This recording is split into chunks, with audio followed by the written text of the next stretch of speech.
Hello সবাইকে, আপনাদের সবাইকে স্বাগতম জানাচ্ছি আজকের ভিডিওতে। আজকের ভিডিওতে আমরা WWE এর one of the best team যেটা হচ্ছে দ্য শিল্ড।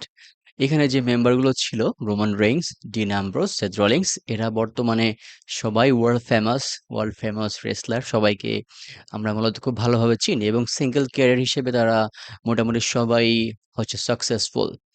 তো শিল্ড যখন প্রথমবার তারা মেইন রোস্টারে আসলো, মানে র এবং স্ম্যাকডাউনে তারা পারফর্ম করা শুরু করলো, তখন থেকেই আমাদের শিল্ডের প্রতি একটা অন্যরকম ভালো লাগা ছিল। দেখতাম যে তারা খুব ভালো মতো পারফর্ম করতো, তাদের মধ্যে এক ধরনের ক্ষিপ্রতা ছিল, তারা যখন অ্যাটাক করতো ওই অ্যাটাক সিস্টেমটা দেখতে আমাদের অনেক ভালো লাগতো। তারপর যখন তারা হিল হইলো, যখন তারা ফেস হইলো, তখনও আমাদের শিল্ডকে দেখতে ভালো লাগতো। শিল্ড যখন এন্ট্রান্স করতো স্টেজে, তখন অন্যরকম একটা অবস্থা, অন্যরকম একটা সিচুয়েশন দাঁড় হয়ে যেত আমাদের মনের মধ্যে। ওকে, তো কথা এইটা না, আজকের ভিডিও টপিক হচ্ছে এই যে শিল্ড, এটা কেন ব্রেক হয়ে গেল, কেন শিল্ড মেম্বারদেরকে আলাদা করে দেওয়া হলো এটা। এবং আজকের এই ভিডিওতে আমি চারটা কারণ সম্পর্কে বলবো যে কেন এই শিল্ডকে ব্রেক আপ করে দেওয়া হলো। ওকে, কথা বাড়াবো না। তো প্রথম কারণটা যদি আমরা একটু স্টোরির দিকে চিন্তা করি, তখন শিল্ড যখন একসাথে ছিল লাস্ট, তখন তাদের সাথে ফিউড চলছিল দ্য ইভলিউশনের। ওই পাশে ছিলেন আপনার Triple H, Dave Batista, Randy Orton, এরকম বড় বড় রেসলাররা। তো তাদের সাথে ফিউড চলাকালীন কয়েকবার মেইন ইভেন্টে তাদের সাথে ম্যাচ হওয়ার পরেও তারা শিল্ডকে হারাতে পারলো না। তারপর ট্রিপল এইচ যেটা করলো, তিনি প্ল্যান বি তে গেলেন। প্ল্যান বি তে গিয়ে তিনি শিল্ডের মধ্যেই ফাটল ধরানোর চেষ্টা করলেন।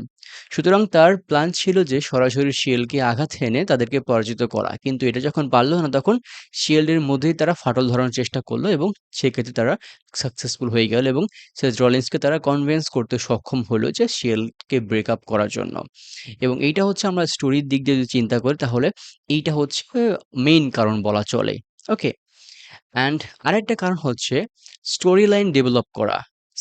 যারা স্ক্রিপ্ট লেখেন তাদের জন্য স্টোরি লাইন ডেভেলপ করা। মূলত শিয়ালকে নিয়ে তারা হয়তো নতুন কোনো স্টোরি পাচ্ছিলেন না, তাদেরকে নতুন কোনো টিমের সাথে ফিউডে জড়ানো, নতুন কোনো কাহিনী শুরু করা বা ঘটনা শুরু করা, এগুলো করতে গিয়ে অনেকটা বোরিং হয়ে যাচ্ছিল। কারণ ইতিমধ্যে তারা অনেক রেসলারদের সাথে তারা হচ্ছে ফাইটিং করেছে, অনেক রেসলারদের সাথে তারা ফিউডে জড়িয়েছে। এখন যদি তাদের মধ্যে একটা নতুনত্ব আনা যায়, তাহলে হচ্ছে অনেকগুলো স্টোরি সেখান থেকে শুরু হওয়া সম্ভব হবে।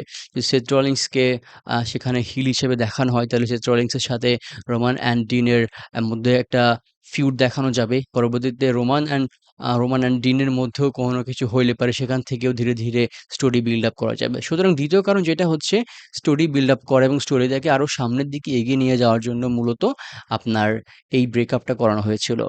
অ্যান্ড থার্ড যে রিজনটা, সবচেয়ে বড় এবং ইম্পর্টেন্ট রিজন, এটা হচ্ছে সিঙ্গেল ক্যারিয়ারে ফোকাস করা। বিশেষ করে রোমান রেইন্স, সেথ রলিংস, ডিন অ্যাম্ব্রোস, এদের তিনজনের মধ্যে অনেক ভালো পটেনশিয়াল ছিল সিঙ্গেল রেসলার হিসেবে। আপনারা এখনো বুঝতে পারতেছেন যে এরা তিনজন কতটা সাকসেসফুল, তারা কতটা কোম্পানিকে দিতে পারছে। ডিন অ্যাম্ব্রোস এখন AEW তে আছে জন মক্সলি হিসেবে, সেখানে তিনি অনেক ভালো পারফর্ম করছেন এবং ওইখানকার one of the main wrestler বলা চলে। তো তারা চেষ্টা করেছিল যে ৩ জনকে আলাদা করে ফোকাস করে তাদেরকে সিঙ্গেলি ক্যারিয়ারে পুশ করা, উপরের দিকে ওঠানো, যার ফলে তারা ক্যারিয়ারে ভালো করতে পারে। একজন ইন্ডিভিজুয়ালি বা এককভাবে তারা সুপারস্টার হিসেবে পরিচিত হইতে পারে। এবং এইটা হচ্ছে one of the important reason বলা চলে। ওকে? অ্যান্ড সবার শেষে যে রিজনটা বলব, সেটা হচ্ছে একটা চমক দেখানো দর্শকদের মধ্যে। আপনারা অনেক সময় দেখে থাকবেন যে এরকম অনেক কিছু করে ডাব্লিউডাব্লিউ। বাপ ছেলের মধ্যে হচ্ছে ফাইটিং শুরু করায় দেয়, বন্ধুর মধ্যে ফাটল ধরায় দেয়। ইভেন শিল্ডের মধ্যে আমরা যখন দেখতাম তাদের মধ্যে কত ভালো টিম ওয়ার্ক, কত সুন্দর মধ্যকার আন্ডারস্ট্যান্ডিং, সবার একই ধরনের পোশাক।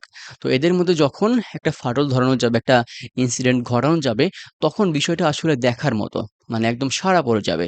ঠিক একই রকম হয়ে গিয়েছিল যখন শিল্ড হচ্ছে ব্রেকআপ হইলো, তখন পুরো রেসলিং ইউনিভার্সে একদম সাড়া পড়ে গিয়েছিল এবং এইটাই চেয়েছিল হচ্ছে রেসলিং কোম্পানি WWE, এবং তারা এখানে কিন্তু সাকসেসফুল হয়ে গিয়েছিল। সুতরাং একটা চমক দেখানোর জন্য হলেও তারা শিল্ডটাকে ব্রেক করার চেষ্টা করেছিল এবং সেখানে তারা সাকসেসফুল হয়ে গিয়েছিল। তো ভিউয়ার্স, এই ছিল আজকের ভিডিও। আমি চেষ্টা করেছি আমার মতো করে এবং আমি ইনফরমেশন ঘাটাঘাটি করে ৪ টা কারণ শিয়াল ব্রেকআপ হওয়ার আপনাদেরকে জানানোর জন্য। তো সম্পূর্ণ ভিডিও শেষ পর্যন্ত দেখার জন্য অসংখ্য ধন্যবাদ। সবাই ভালো থাকবেন, সুস্থ থাকবেন। সবার জন্য অনেক অনেক শুভকামনা রইলো। আসসালামু আলাইকুম।